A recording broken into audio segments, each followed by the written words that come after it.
Hello everyone.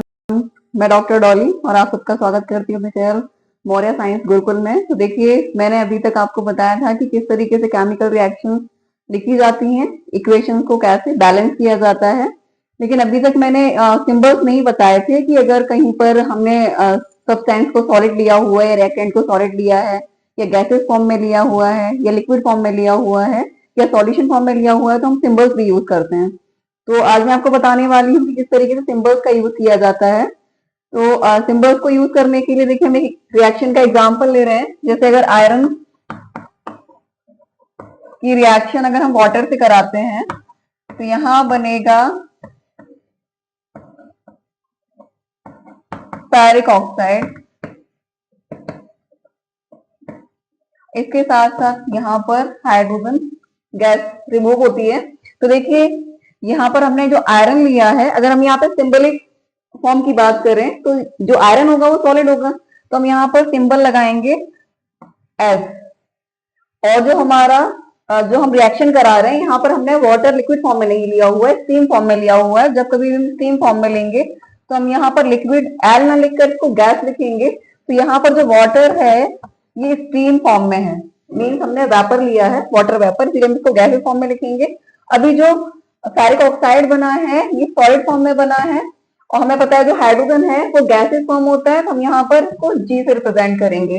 तो ये हो गया हम किस तरीके से सिंबल से रिप्रेजेंट करते हैं जो भी हमारे रिएक्टेंट्स हैं और जो भी हमारे प्रोडक्ट का फॉर्मेशन हुआ है उसको हम किस तरीके से रिप्रेजेंट करते हैं, सॉलिड्स या फिर गैसेस या फिर एक्वस। अगर सॉल्यूशन फॉर्म है तो हम उसको एक्वस लिखते हैं। अब देखिए, हम अगर इस रिएक्शन को बैलेंस करना चाहते हैं तो मैंने स्टेप वाइज बैलेंसिंग आपको बताई थी, लेकिन अगर हम यहाँ इसको डायरेक्टली बैलेंस करें, अगर हम स्टेप वाइज टेबल फॉर्म नहीं करते हैं, तो देखिए क्या, सबसे पहले हमें ये देखना होता है कि जो भी रिएक्टेंट का नंबर है और जो भी प्रोडक्ट का जो भी प्रोडक्ट्स हैं उनमें एलिमेंटल एटम्स का जो नंबर है वो इक्वल है या नहीं। तो देखिए, यहाँ पे आयरन का एक ही एटम है जबकि यहाँ पर आयरन के दो एटम्स हैं। इसका मतलब अगर हमें बैलेंस करना है तो यहाँ पर 2 लगाना होगा। इसी तरीके से अगर हम नेक्स्ट देखें तो यहाँ पर नेक्स्ट है हमारा ऑक्सीजन। ऑक्सीजन के यहाँ 3 एटम्स हैं और यहाँ सिर्फ एक एटम है। अगर हम हाइड्रोजन को देखें तो यहाँ हाइड्रोजन के 2 एटम्स हैं और यहाँ पर भी हाइड्रोजन के 2 एटम्स हैं। तो पहले हमें ऑक्सीजन को बैलेंस करना होगा। अगर हमें ऑक्सीजन को बैलेंस करना है तो यहाँ पर हमें क्या लगाना होगा, 3 लगाना होगा। अगर हम यहाँ पर 3 लगाते हैं तो हमारे ऑक्सीजन बैलेंस हो गए। इसके बाद हमें हाइड्रोजन को बैलेंस करना होगा। अब हाइड्रोजन का नंबर क्या हो गया, यहाँ पर 3 into 2, 6 हाइड्रोजन एटम्स हैं। हमें यहाँ क्या लगाना होगा, 3 लगाना होगा। इस तरीके से हमारा आयरन बैलेंस हो गया, ऑक्सीजन बैलेंस हो गया और हाइड्रोजन भी बैलेंस हो गया है। तो इस तरीके से जो इक्वेशन है बैलेंस इक्वेशन है। उसके साथ साथ हमने यहाँ पर सिंबल्स को भी यूज किया हुआ है, जो भी स्टेट सिंबल्स हैं इनको हम कहते हैं स्टेट सिंबल्स। ये जो लिखे हुए हैं इन्हें स्टेट सिंबल्स, मतलब किस स्टेट में है रिएक्टेंट और किस स्टेट में है प्रोडक्ट। अभी हम नेक्स्ट एग्जांपल देखते हैं। अब बहुत बार वहां जो भी रिएक्शन है इसके एरो के ऊपर भी कुछ कंडीशंस गिवन होती है कि हमने कितना टेम्परेचर लिया है या कितना प्रेशर लिया है या कोई कैटलिस्ट यूज किया हुआ है। जैसे अगर हम कार्बन मोनोऑक्साइड और हाइड्रोजन इन दोनों के कॉम्बिनेशन से मिथेनॉल का फॉर्मेशन देखें, CH3OH, तो यहाँ क्या है, ये है कार्बन मोनोऑक्साइड जो कि गैस है, हाइड्रोजन भी गैस है, और जो मिथेनॉल बना है ये क्या है, लिक्विड है। अभी यहाँ पर एरो में कुछ, यहाँ पर एरो के ऊपर कंडीशन लिखी जाती है कि हमें यहाँ पर हाई प्रेशर देना होता है 340 एटमॉस्फेयर। तो इस तरीके की कंडीशंस एरो के ऊपर रिप्रेजेंट की जाती हैं, टेम्परेचर है, प्रेशर है, या फिर कहीं पर और भी कुछ स्पेसिफिक कंडीशन हो सकती है, कोई कैटलिस्ट यूज हो रहा है, तो ये ऐसे कंडीशन प्रेजेंट की जाती हैं। हम और एग्जांपल देखते हैं। जैसे कि आपको पता होगा कि जो प्लांट्स हैं वो फूड सिंथेसिस करते हैं, और जो फूड की सिंथेसिस करते हैं वो किस किस की प्रेजेंस में होता है, हमें पता है जो भी प्लांट्स हैं वो कार्बन डाइऑक्साइड लेते हैं एनवायरमेंट से, और साथ में जो उनकी रूट्स हैं वो कैपिलरी रिएक्शन के थ्रू वाटर को एब्जॉर्ब करती हैं, और जो वाटर है और कार्बन डाइऑक्साइड दोनों कंबाइन होते हैं। तो अगर हम इसकी रिएक्शन लिखे, फोटोसिंथेसिस रिएक्शन,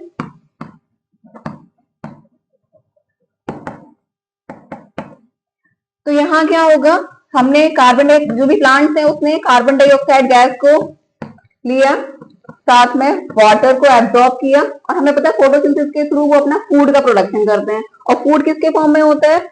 ग्लूकोज के फॉर्म में। ग्लूकोज का फॉर्मूला होता है C6H12O6। इसके साथ साथ हमें पता है ऑक्सीजन भी देते हैं फोटोसिंथेसिस के थ्रू, और साथ में वाटर मॉलिक्यूल भी यहाँ रिमूव होते हैं। इस तरीके से कार्बन डाइऑक्साइड जो यूज हो रही है ये गैसेस फॉर्म में है, जो वाटर यूज हो रहा है ये लिक्विड फॉर्म में है, जो ग्लूकोज बन रहा है यहाँ पर सॉलिड ग्लूकोज नहीं है। आपने कभी भी देखा होगा ग्लूकोन डी ग्लूकोज जो होता है वो सॉलिड होता है, लेकिन यहाँ पर ये सॉलिड नहीं होगा। जो प्लांट्स हैं, प्लांट्स के अंदर हमेशा लिक्विड फॉर्म में रहेगा, ग्लूकोज के फॉर्मेशन कर रहे हैं ना लिक्विड का, तो ये एक्चुअली में एक्वस फॉर्म में होगा, सॉल्यूशन फॉर्म में। तो हम यहाँ पर इसको एक क्यू से रिप्रेजेंट करेंगे। अभी जो ऑक्सीजन है वो गैसेस फॉर्म में रिमूव हो रही है, और जो वाटर है वो तो लिक्विड ही रहेगा। इस तरीके से हम इसको सिंबलिक फॉर्म में रिप्रेजेंट कर सकते हैं। अगर हम इसको बैलेंस करना चाहते हैं तो देखिए हमें बैलेंस कैसे करना होगा। यहाँ पर कार्बन सिर्फ एक ही एटम है, यहाँ कार्बन के 6 एटम। सबसे पहले हमें कार्बन बैलेंस करना होगा। अगर हमें कार्बन को बैलेंस करना है तो यहाँ पर 6, हम यहाँ पर 6 लगाएंगे तो हमारे कार्बन बैलेंस हो गए। इसके बाद देखिए जो ऑक्सीजन है वो यहाँ कितने हैं? 6 2 12 ऑक्सीजन है, और यहाँ पर 6 ऑक्सीजन प्लस 2 प्लस 3 मतलब टोटल 9 ऑक्सीजन है। अगर हमें ऑक्सीजन को बैलेंस करना है तो यहाँ 9, अगर हम यहाँ 9 लगाते हैं तो जो हमारा यहाँ पर 12 ऑक्सीजन ऑलरेडी है, और ये 1 ऑक्सीजन है, 13 ऑक्सीजन हो रहे हैं, और यहाँ पर 9 ऑक्सीजन है। इसका मतलब हमें सिर्फ यहाँ पर ऑक्सीजन का नंबर चेंज करने से काम नहीं बनेगा, हमें ऑक्सीजन यहाँ पर भी नंबर चेंज करना पड़ेगा। तो इसके लिए हम पहले हाइड्रोजन की बैलेंसिंग देख लेते हैं। ऑक्सीजन बाद में बैलेंस करेंगे, क्योंकि ऑक्सीजन को आसानी से बैलेंस किया जा सकता है कि ऑक्सीजन अकेला है, जबकि हाइड्रोजन ऑक्सीजन के साथ कॉम्बिनेशन में है, तो हम कॉम्बिनेशन वालों को पहले बैलेंस करते हैं। तो देखिए यहाँ पर अगर हम देखें तो 12 हाइड्रोजन है प्लस 2 यानी कि 14 हाइड्रोजन है, और यहाँ पर हाइड्रोजन सिर्फ 2 है। अगर हम इसको बैलेंस करेंगे तो यहाँ अगर हम 7 लगाते हैं,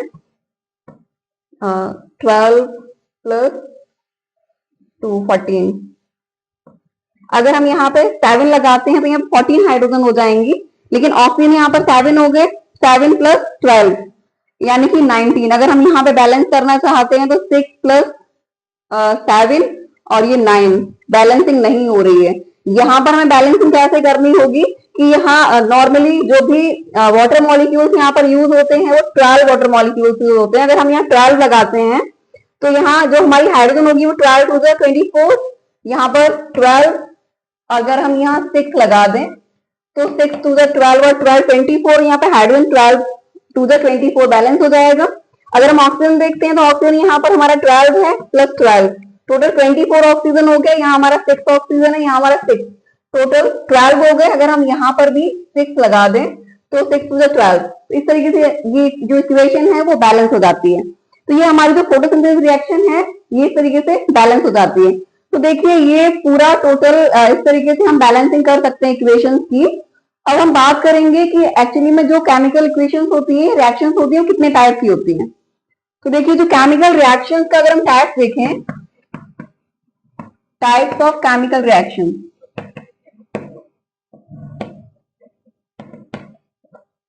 यहां पर मैंने नेम नहीं लिखा है, ये ग्लूकोज है, ये आपको पता है कार्बन डाइऑक्साइड, और ये वाटर। देखिए टाइप्स ऑफ रिएक्शंस में जो टाइप्स ऑफ रिएक्शन में एक होती है combination reaction, next decomposition reaction,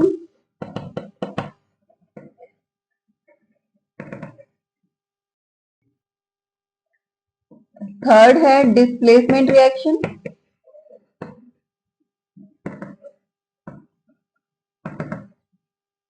fourth double displacement reaction,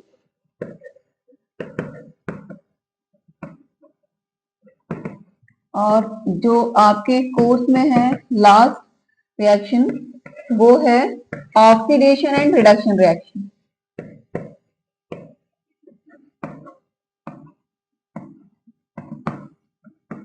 इस तरीके से 5 टाइप की रिएक्शंस हैं जो कि आपको 10th क्लास में पढ़नी है। तो सबसे पहले हम बात करेंगे कॉम्बिनेशन रिएक्शंस की।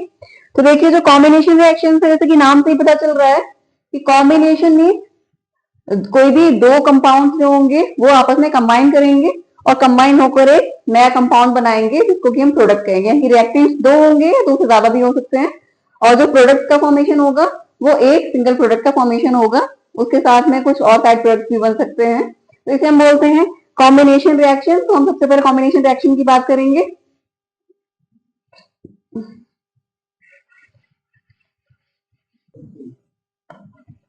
तो जो फर्स्ट टाइप है कॉम्बिनेशन रिएक्शन, तो हम फर्स्ट कॉम्बिनेशन रिएक्शंस की बात करेंगे। तो देखिए हम सबसे पहला एग्जांपल लेते हैं। अगर कार्बन की रिएक्शन ऑक्सीजन से कराई जाती है, सिंपली जो कार्बन होगा वो क्या होगा, सॉलिड होगा, मीन्स कोल हम कह सकते हैं, जो कोयला होता है उसे हम कार्बन कह सकते हैं। अगर हम इसकी रिएक्शन ऑक्सीजन से कराएंगे, ऑक्सीजन क्या होगी, गैस होगी। अगर ये दोनों कंबाइन होते हैं तो किसका फॉर्मेशन होगा, कार्बन डाइऑक्साइड का, जो क्या होगी, एक गैस होगी। तो इस तरीके से कार्बन यानी कि सॉलिड फॉर्म जो भी कार्बन की है वो अगर ऑक्सीडाइज होती है यानी कि ऑक्सीजन की रिएक्शन करती है, तो इन दोनों का कॉम्बिनेशन करने पर क्या बनता है, कार्बन डाइऑक्साइड गैस बनती है। तो ये क्या है, कॉम्बिनेशन रिएक्शन है। यहाँ पर हमारी कार्बन डाइऑक्साइड गैस बन रही है, यहाँ हमने कार्बन लिया है, कोल भी कह सकते हैं, ये हमारी ऑक्सीजन गैस है। तो ये कॉम्बिनेशन रिएक्शन का एग्जाम्पल है। इस तरीके से हम एक और एग्जाम्पल देखते हैं। जैसे जो हमारा क्विक लाइम होता है, जैसे कि CaO कैल्शियम ऑक्साइड, ये हमारा क्विक लाइम है। अगर हम इसको वाटर के साथ रिएक्ट कराते हैं, अब देखिए क्विक लाइम है, सॉलिड है, हम यहाँ पर इसके जो स्टेट सिंबल्स हैं वो भी लिखते जाते हैं। अगर हम इसकी रिएक्शन वाटर से कराते हैं तो यहाँ पर फॉर्मेशन होता है स्लेग लाइम का, यानी कि CaOH का होल ट्वाइस, जो क्या होगा, एक्वस सॉल्यूशन है। और ये क्या है हमारा, स्लेग लाइम। अगर हम इसका केमिकल नेम की बात करें तो ये होता है कैल्शियम हाइड्रोक्साइड, और ये क्या था हमारा, कैल्शियम ऑक्साइड। यानी कि कैल्शियम ऑक्साइड की रिएक्शन अगर हम वाटर से करा रहे हैं तो इसका फॉर्मेशन हो रहा है कैल्शियम हाइड्रोक्साइड का फॉर्मेशन हो रहा है। इसके साथ साथ यहाँ पर हीट भी जनरेट होती है।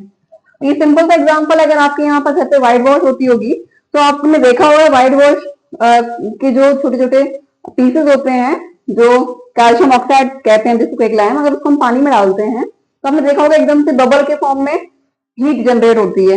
या फिर अगर आप उसको टच करोगे जिस भी बर्तन में आपने डाला हुआ है तो एकदम से हीट जनरेट होती है। तो यहाँ पर जब भी किसी रिएक्शन में, केमिकल रिएक्शन में हीट जनरेट होती है तो हम रिएक्शन को बोलते हैं एक्सोथर्मिक रिएक्शन। तो ये क्या है, एक्सोथर्मिक रिएक्शन है। इसी तरीके की एक रिएक्शन आपने देखी होगी कभी भी, अगर मान लीजिए अभी तो पेंट वगैरह यूज करते हैं, व्हाइट वॉश आप नहीं देख पाएंगे, लेकिन आप सिंपल सा एग्जांपल देख सकते हैं जो डिटर्जेंट होता है।